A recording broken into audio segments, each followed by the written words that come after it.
सबसे पहले सभी को नमस्कार। बहुत खुशी हो रही है कि आज मैं मूड बना लिया वे इस गाने का लॉन्च हुआ है आज, and I have the best people who helped me next to me. ये गाना सुनते साथ भूषण जी को भी बहुत पसंद आया। मीत ब्रदर्स का कंपोजिशन है और मैंने भी सुना तो मैंने सोचा ये तो मुझे पक्का गाना है। When they made me listen to it. आपने जैसे बोला जद्दोजहद मुझे करनी पड़ी क्योंकि मुझे पंजाबी नहीं आती थी, but when I went to the studio it was like a cakewalk for me, क्योंकि इन्होंने इतने अच्छी तरीके से मुझे डिक्शन और एक्सप्रेशन समझाया कि it was very easy subsequently. तो उधर मीत ब्रदर्स गा के सुनाते थे and then I copied their style completely for this song. So I thank both of them, Harmeet and Manmeet, both of them. They were there during the recording. तो मुझे बहुत खुशी है उसकी। And उसके आगे चलते हुए after this song was recorded, जो उसका shooting था वो तो again it was like fun. We have the bride with us. इनकी शादी पे मैं इनकी एंगेजमेंट पार्टी पे मैं गई थी और उसके पहले bachelor party. And mister Adil जिन्होंने ये सॉन्ग डायरेक्ट किया, अक्रॉस द शूट पता ही नहीं चला कि हम कुछ कर रहे। It was like so natural और मस्ती मजाक फन। तो it was a beautiful experience all together and lovely lyrics by mister Kumar. I was excited about it क्योंकि ये सॉन्ग ही ऐसा स्पंकी सॉन्ग था, तो you needed that kind of a look. तो as suggested by the director I followed it and it really work. See, life is all about exploring new things. अगर आप pre conceive thought से अटक जाओ तो आप लाइफ एक्सप्लोर नहीं कर सकते। तो I love to explore life and I do that. ज़रूर मैं चाहूँगी। और उसमें भी मुझे हमारे एक गुरुजी थे जो गुरबानी पढ़ते थे, उन्होंने उसमें हेल्प किया था मुझे और मैंने लाइव जाके शब्द पढ़ा था और उसमें जो डिवाइन सुख था, एक आनंद था, वो तो अलग ही था। You are little bit tensed inside, वो फीलिंग आती है आपको। इस गाने में आई वाज कंप्लीटली रिलैक्स्ड क्योंकि गाना ही ऐसे मूड बना देता है। देवेंद्र साहब ने देखा अभी तक कुछ? देवेंद्र साहब ने देखा है? क्या देखा? साहब ने देखा अभी तक सॉन्ग? देखा है। रिएक्शन क्या रहा उनका? उनका रिएक्शन क्या रहा? मूड बना डांस करने का। वो थोड़े डर गए ट्रोलिंग से। बाकी he loved the composition, he loved everything, but क्या होता है position in which he is, trolling from half of the population is expected. Amrita ji, आपको लाइव शोज करने पड़ेंगे तो आप करेंगे? I've done quite a few live shows, but for charity, and I can continue those times. But Meet Brothers के साथ I can do a live show on this song, starting with this song. बना लेते हैं यार, चलो party का mood बनाते हैं। तो आई थिंक एक बहुत रिलेटेबल गाना है, हर कोई कहीं पे भी गा सकता है। चलो अभी इंटरव्यू का मूड है तो आज इंटरव्यू लेते हैं। अमृता जी, गाने का खर्च कम होगा या फिर? Banking is a very monotonous job. तो आपका मोनोटोनस जॉब करते करते आपने बैकग्राउंड में ये गाना सुन लिया तो आपका मूड बन जाएगा। मतलब बैंकिंग छोड़ के फिर नाचना शुरू कर देंगे सारे। सबको नचा देंगे। या 2.5 मिनट में आप कुछ कहानी अगर बोल सकते हो डांस के साथ तो it is more entertaining for people to watch. That's the reason. और गाना सुन के जैसे लिरिक्स और म्यूजिक बेसिकली क्या होता है कि जब आप कुछ सुनो और जो विजुअलाइज करो वही चीज़ अगर पर्दे पे भी दिखे तो वो और मज़ा आता है देखने के लिए। तो it's just the audio supported me to think that and obviously ma'am supported me कि हम लोग का जो विजन था she wanted to do that and सब कुछ चीज़ें साथ में आने के बाद जो आपको दिख रहा है वो आज। मतलब ये आइडिया नैरेटिव आपका था या? हाँ जी सर, नैरेटिव हमारा। बहुत डिफिकल्ट होता है एक स्टोरी को वीडियो में डालना। बहुत ये हम्बल है। हाँ नहीं, ये हमें मालूम है कि बहुत मुश्किल होता है, इतना आसान नहीं होता है एक ऑडियो के अंदर बिना डायलॉग्स के स्टोरी दिखाना। जी सवाल है कि मैं बहुत सारे सिंगर्स को, इंडियन सिंगर्स, इंटरनेशनल भी सुनती हूँ।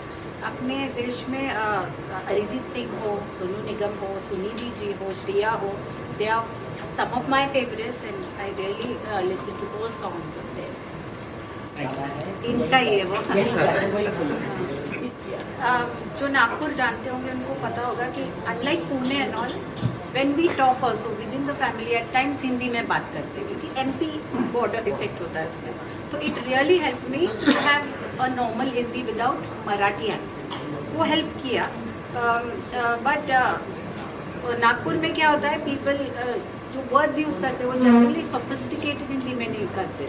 तो कई बार I have to modify it for the sophisticated Hindi version. होता. खूप सुंदर अनुभव होता आणि सर्वात आधी तुम्हाला धन्यवाद येण्यासाठी आणि आपली पूर्ण टीम इथे बसलेली आहे. कॉन्ट्रीब्युशन ज्यांनी केलं आहे.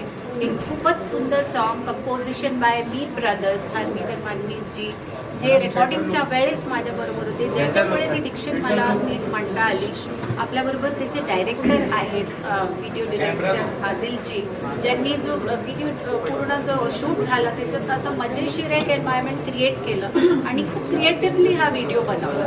तर तुम्ही पाहिलंच की किती सुंदर असा त्यांनी छोटासा कन्सेप्ट घेऊन त्याला वीव अराउंड केलं. आणि आपल्याकडे ब्राईड पण आहे. हिच्या बॅचलरेट पार्टीला मी गेलेली होती, मेहक, आणि मुलगा गायब आहे आज, पण वो सर्व कर करतो त्याला आम्ही पळून गेलो. तर ओव्हरऑल खूप चांगला एक्सपिरियन्स होता. लिरिक्स पण सुंदर होते, श्री कुमारजी यांनी लिहिलेले. माझ्यासाठी one of the newest experience होता, कारण टिपिकल पंजाबी मला बोलावं लागलं आणि म्हणावं लागलं. आणि दुसरं dance and different kind of look होती. आणि आदिल जींवर पूर्ण बिलीव करून मी जसं सांगितलं तसं केलं. कई बार वो ज़्यादातर आई थिंक जो हमारे गोल्डन नहीं, एरा है उनको उसके गाने न्यू ऐसे फास्ट पेस्ड गाने उनको पसंद है. और ओल्डर वर्जन्स में भी जो फास्ट पेस्ड गाने और रोमांटिक ही लाइक याद है उनको सारे गाने, लिरिक्स उनको याद है, ट्यून्स मुझे याद है. एक बिहाइंड द सीन्स की चीज़ आपको ज़रूर बतानी है, क्योंकि वो बड़ी इंटरेस्टिंग चीज़ है कि मैम सबको क्रेडिट दे रही हैं लेकिन ये नहीं बता रही कि इन्होंने जब डबिंग के लिए आई तो हमें लगा कि पंजाबी बहुत डिफिकल्ट होगी, लेकिन इन्होंने इतनी जल्दी पंजाबी की लैंग्वेज पकड़ी और इतना स्मूथली गाया कि ऐसा नहीं कि हमने इनके लिए केक वॉक कर दिया. She is very very talented. And एक एक चीज़ के लिए मैम का फ़ोन आता था, चाहे वो स्केल हो, चाहे सुर हो, चाहे लिरिक्स हो. She was involve in the project, in the creation. सिर्फ सिंगर नहीं थी, इवन इनफैक्ट वीडियो में भी. आई थिंक वीडियो में भी बेसिकली पोस्ट भी हर एक चीज़ मैम के साथ डिस्कस करके ये एक पॉइंट, मतलब जो चेंजेस भी होते थे वो एक मिनट प्रॉपर टाइम पे. सो मतलब it's a very different experience also कि हम लोग ने जो चाहा वो मैम ने ट्राई किया और मैम ने एक्सेप्ट किया उस चीज़ को. और उसके बाद जो पोस्ट में भी जो उनका इनपुट्स थे हर एक चीज़ में, एक डिटेलिंग में, वाज अमेजिंग.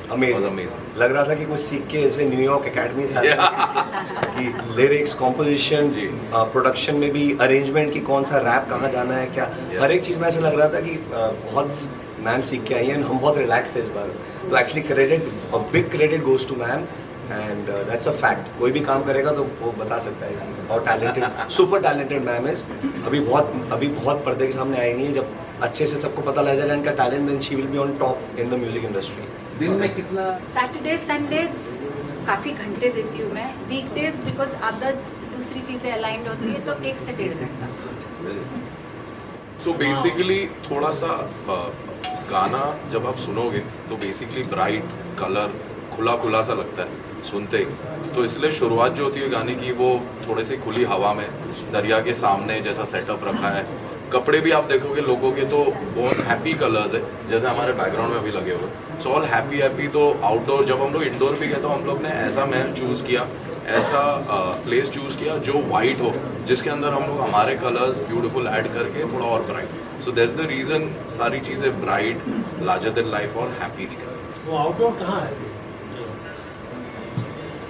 आप गैस कर लीजिए. आप तो सुनना चाहते हैं. Well all is Bombay only. We shot in Bombay only. Yes, जितना हो सक रहा है हम लोग से, जितना हो सक रहा है कि मुंबई में हम लोग चीज़ें एक्सप्लोर करें और लोगों को भी बताएं कि अगर हम अपने तरीके से मुंबई को दिखाएं तो ब्यूटीफुल दिखा सकते हैं. That's the reason we shot in. ये ऐसा होता है कि to compare two different times is never right. अब आप देखो कि पिछले 10-15 साल में इंसान कितना बदल गया है. ना कोई एक जगह पे खाना खा सकता है, सबको रोज़ अलग जगह खाना है. 15 सेकंड में आपको एक चीज़ देखनी है, उसके बाद आगे बढ़ जाना है. यूट्यूब पे गाने 4 मिनट के होते थे, अब कोई 1.5 मिनट से ज़्यादा देख के राजी नहीं है. तो आदमी की जो पेशेंस और जो एक्सपोजर इतना हो गया है कि वो इतने टाइम में फटाफट आगे बढ़ना चाहता है. तो म्यूज़िक वैसा कैसे रह जाएगा. पहले आपके घर में आप जब छोटे थे तो एक गाना बजता था तो आपका पूरा फैमिली एक गाना उसको सुनना पड़ता था, कि सुनने वाला एक ही मीडियम होता था. और वही गाना 4 पिक्चरें आती थी महीने में, उन्हीं के गाने सुनते थे आप. अभी एक दिन के अंदर 1 लाख गाना रिलीज होता है. इतना म्यूजिक बज रहा है और इतना ज़्यादा एक्सपोजर है. आप और फटाफट नेक्स्ट कोई 1000 रुपये ज़्यादा दे तो आप नौकरी जम कर जाते हैं. कोई और अच्छी गर्लफ्रेंड और खूबसूरत लड़की भाग दे तो आप गर्लफ्रेंड उसको बना लेते हो।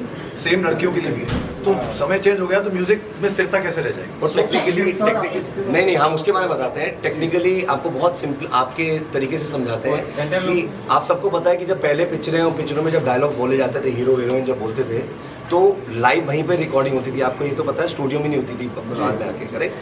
क्यों चेंज हो गया? बिकॉज टेक्निकली डिमांड ऐसी है कि स्टूडियो के अंदर और अच्छी क्वालिटी। तो आज के जो माइक है वो एक नॉर्मल जिस गले के अंदर जो हमारी नसें हैं और ब्लड है उसको वो एनालॉग जो रॉ होता है वो कैप्चर ही नहीं करता। वो डिजिटल होता है, बाइनरी नंबर होता है, तो कभी परफेक्ट हो ही नहीं सकता। वो टेक्निकली मशीन ही ऐसी बनी आज की डेट में। तो आपको ऑटो ट्यूनर लगाना ही पड़ेगा, चाहे दुनिया का सबसे बड़ा तानसेन क्यों ना हो। ये आप जाके किसी भी टेक्निकल आदमी से चेक कर लीजिए। पहले और गाने जब रिकॉर्ड होते थे तो उसमें लाइव इंस्ट्रूमेंट्स के साथ गाने रिकॉर्ड होते थे। आजकल पूरा गाना कंप्यूटर पे बनता है। तो जब कंप्यूटर पे बनता है तो उसमें जब आवाज़ बहुत ज़्यादा लहर खाती है तो वो मैच नहीं होती।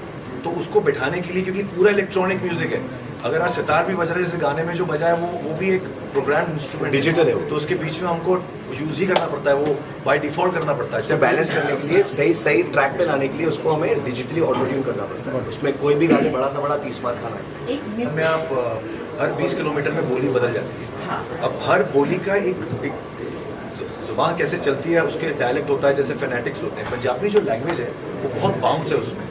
हाँ जी, होर जी की हाल है ਤੁਹਾਡਾ। So there is a rhythm in the बोली, तो नेचुरल गॉड गिफ्टेड इसकी वजह से आप उसमें जब आप गाते हो उस लैंग्वेज में तो वो आपको ऑटोमेटिकली बाउंस देती है। तो सुन के मन करता है डांस करने का, एंजॉय करने का।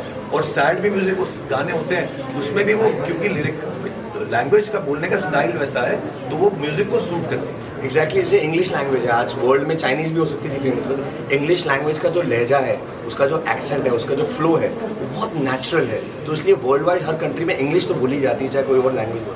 पंजाबी का भी ऐसा ही है। सारी लैंग्वेजेस में अगर आप किसी एक लिंग्विस्टिक से बात करोगे तो बोलेगा पंजाबी के अंदर सब कुछ बड़ा राउंड सा है, एक बाउंस है, एक भांगड़ा है, एक गिद्दा है। तो वो बहुत जल्दी कैच करता है म्यूजिक लवर्स में। इसलिए it's a natural phenomena created by Saraswati माँ। Today I feel we should focus on this song only. But ये मैं ज़रूर आगे जाके आपको रिप्लाई करूँगी। Not today. I don't want to deviate the focus. Thank you so much. आज ma'am कह रही है उन्हें मूड बना लिया, तेरे नाल ही नचना है। तेरे नाल ही बात करनी है। सबको आप नचा दो, उर्फी को भी इस पे And before we go, we have to thank Bhushan Kumar ji for giving us all this platform, and the T Series team, Raj and everyone, and Kumar Paji, Jin lyrics हम यहाँ पे नहीं है, but he is a genius. So we want to thank. Bhushan ji gave us free hand for our creativity. That is also respect worthy and noted.